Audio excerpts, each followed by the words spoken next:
represents the beginning, development of spirituality.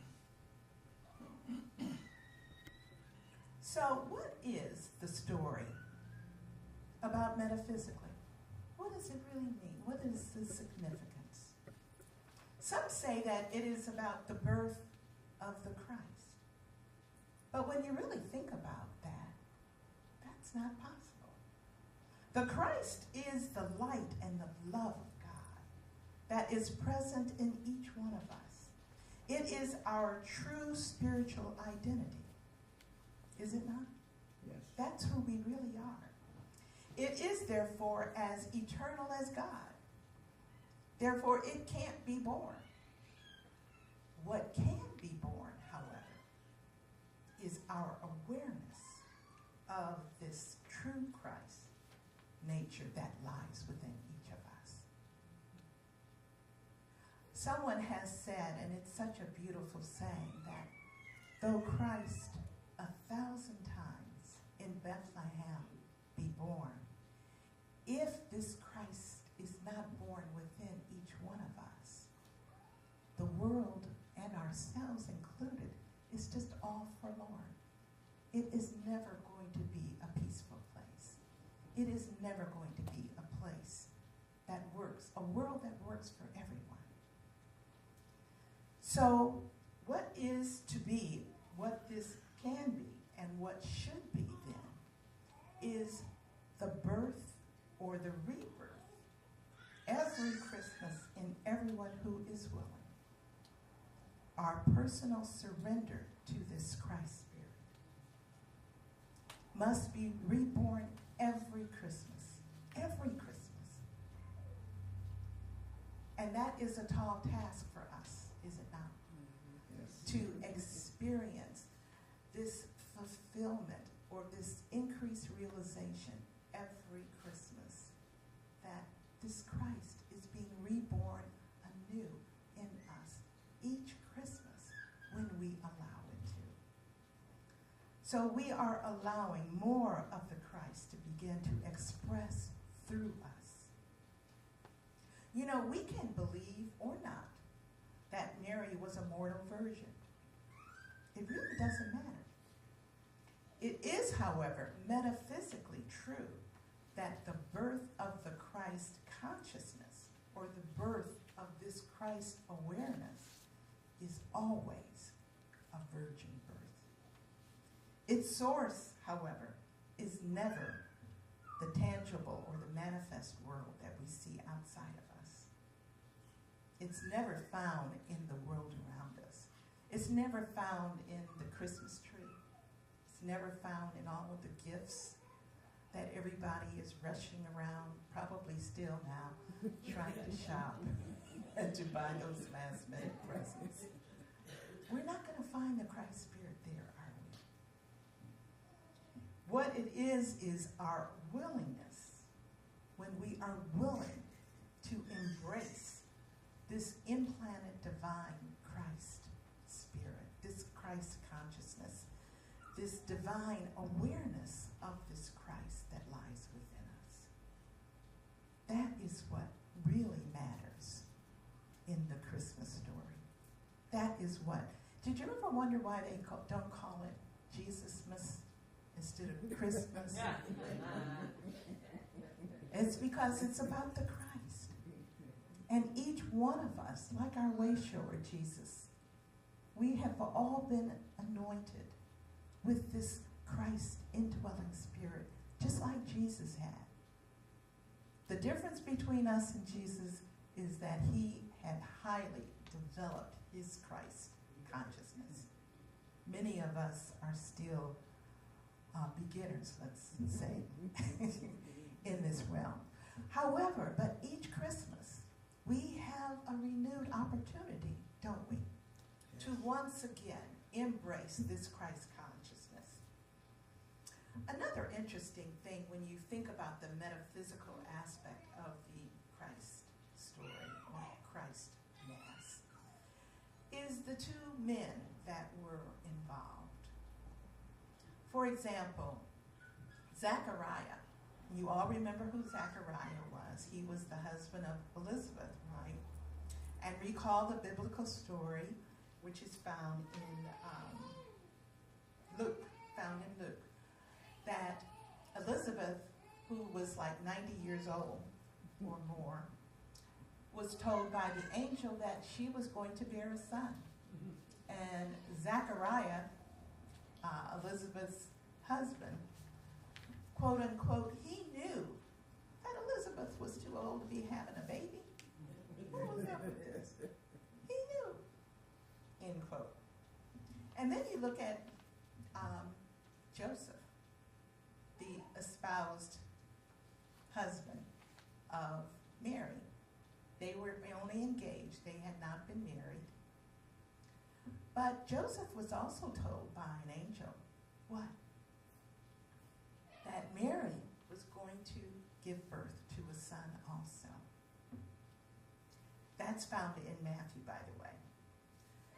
So Joseph represents limited spiritual understanding from a human perspective. And Joseph knows that if Mary is pregnant, it is not by him. However, what did we all find out? Both men, as I said before, are then visited by angels, and angels are symbolic or symbols of divine guidance. And both of the angels assured Joseph and Zechariah, that what was occurring was something divine. It was not something human. It was a miracle of birth. It was not believable to mortal minds, but was an expression of divine presence. The essence of God had been implanted in both of these women. So metaphysically, what we celebrate each Christmas is not the birth of Jesus of Nazareth. What we are celebrating is the birth or rebirth of the conscious awareness of the Christ within each one of us. What we are celebrating and what we are acknowledging is that, as Jesus told us later in his life, we are the light. We are the light. We are here to allow our light to shine. We are here to permit this consciousness of the Christ to be brought forth as a spark of new light, fulfilled or just filled with new possibilities. This light that shines through the darkness of human confusion and illuminates the spiritual truth of who and what we really are. And it doesn't just happen once. Christmas then is a new birth or rebirth, a new opportunity for us each and every Christmas to give birth, to give rebirth to this light that indwells each and every man or woman or child who comes into the world. This light of the Christ. Many of us over the years have sang songs that we are the light, recognizing that, yes. How about that other song, This Little Light of Mine? How many of us are willing to let this little light of ours shine? How many of us are willing to allow this full expression of the Christ to come forth daily in our lives, as Mary did? How many of us are willing to commit ourselves to nurturing that light, trusting it, believing in its presence within us, sending it forth with every choice that we make each and every day of our lives, allowing it to come into full expression to create more and more again of this new consciousness of the Christ with which we, each of us, is miraculously pregnant. This consciousness that Jesus described as the kingdom of heaven. So that is what really matters this Christmas Day, is recognizing that each one of us has a light. We have to be willing to shine that light, to be willing to share that light, to share it with everyone of whom we come in contact with. That is the true meaning of Christmas. That's what Christmas is all about. So as we think about Christmas, let us remember that that is what's really important, that that is what really matters to each of us. Again, as that old saying goes, though Christ 1,000 times be born in Bethlehem, if he is not born within each one of us, we are all lost unless we are willing to do that, to allow this Christ light to shine. So that is what really matters most to each one of us. And as we listen to the words of O Holy Night, the words are in your bulletin.